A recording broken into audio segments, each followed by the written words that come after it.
کیونکہ اللہ تعالیٰ نے جو ہمیں نعمتیں عطا فرمائی ہیں ان میں سے ایک نعمت وقت بھی ہے.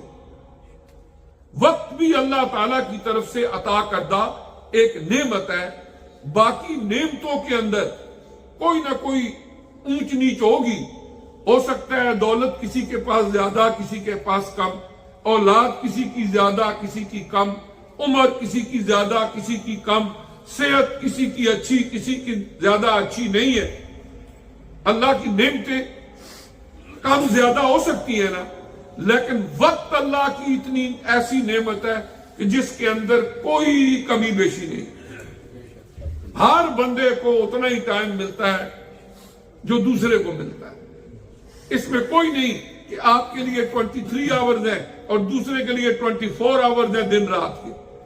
میرے پاس اگر 24 آور ہے تو آپ کے پاس بھی 24 آور ہے. ہر بندے کا اپنا ایک سکیجول ہے کہ اس کے مطابق ان اوقات کو گزارنا کیسے.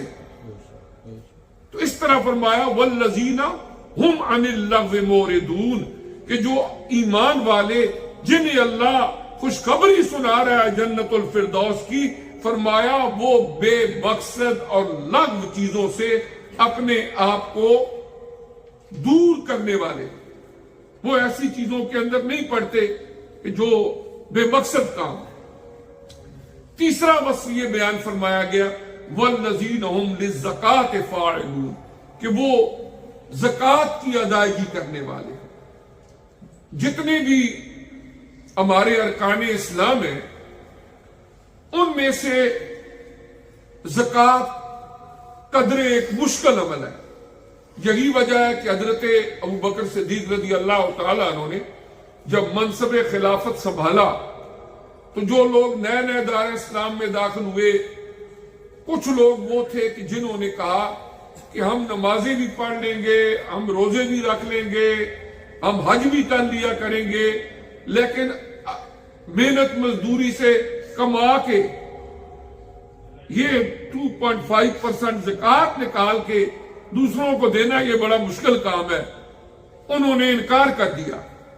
اسی لیے حضرت ابوبکر صدیق رضی اللہ تعالیٰ عنہ کے دور میں جو منکرین زکوٰۃ تھے، چونکہ انہوں نے زکوٰۃ کا انکار کیا تو آپ نے فرمایا من فرق بین الصلاۃ والزکوٰۃ لأقاتلنہ، کہ اللہ تعالیٰ نے جس طرح نماز فرض کی ہے اسی طرح زکوٰۃ کو بھی فرض کیا ہے. اگر کوئی بندہ نماز اور زکوٰۃ کا فرق کرے گا، زکوٰۃ کا انکار کرے گا، تو فرمایا میں اس کے خلاف اعلان جنگ کروں گا. اور ایک ہے عدم ادائیگی، یہ گناہ ہے.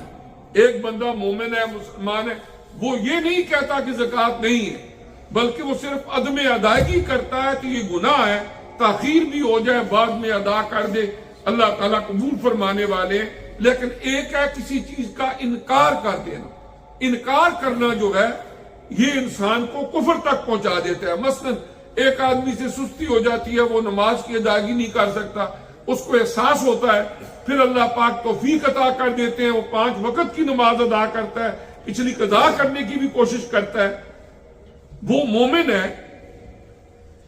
نماز کا ادا نہ کرنا یہ گناہ ہے، لیکن اگر خدا نخواستہ کو نماز کا انکار کر دے تو یہ انسان کو کفر تک پہنچا دیتا ہے. تو فرمایا والذین ہم للزکاۃ فاعلون. اور دنیا کے اندر جتنے بھی نظام معیشت ہیں ان میں اسلام کا جو نظام اقتصادیات ہے، اس میں ایک یونیک چیز ہے کہ اللہ تبارک و تعالی نے معاشرے کے اندر رہنے والے غریبوں، مسکینوں اور مفلوق الحال لوگوں کے لیے ہر صاحب ثروت مستمان کے مال میں ایک ایسا مخصوص حصہ مقرر کر دیا جو ان کے اوپر فرض قرار دے دیا گیا، اسلام کا رکن بنا دیا گیا، اور ان کی آپشن پر نہیں چھوڑا، اختیار نہیں چھوڑا، بلکہ فرمایا ہر حال میں تم نے یہ حصہ نکال کے میری مخلوق میں سے جو لوگ سفر کر رہے ہیں، مشکلات میں زندگی گزار رہے ہیں، وہ مستحق ہیں اس زکوٰۃ کے، ان تک یہ پہنچاؤ. اور ایک طرف ان کی دنیا سنورے گی اور تمہیں اللہ پاک دنیا میں بھی عزت اور سکون دے گا اور ساتھ آخرت بھی سنورے گی. پھر اس کے بعد اللہ تعالیٰ نے اگلا وصف، چوتھا وصف فرمایا والذین ہم لفروجہم حافظون، وہ جو اپنی شرمگاہوں کی حفاظت کرنے والے ہیں. اسلام کے اندر عفت و عصمت کا اور شرم و حیا کا جو ایک نظام قائم کیا گیا، یہ اللہ تعالیٰ کے ہر نبی کے دور میں، اگر ہم حضرت آدم علیہ السلام کے واقعات پڑھتے ہیں وہاں پر بھی ہمیں نظر آتا ہے، دیگر انبیاء اور رسل کے ادوار میں بھی نظر آتا ہے، اور اس کو بہت زیادہ اہمیت دی گئی۔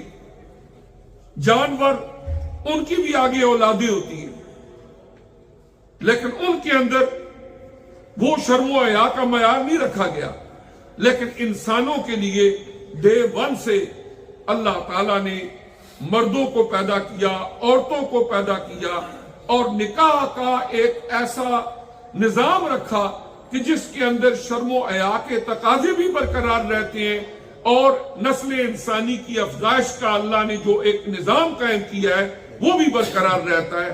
اور اس کے علاوہ ہر طرح کی بے حیائی سے مرد ہوں یا عورتیں انہیں منع کر دیا گیا۔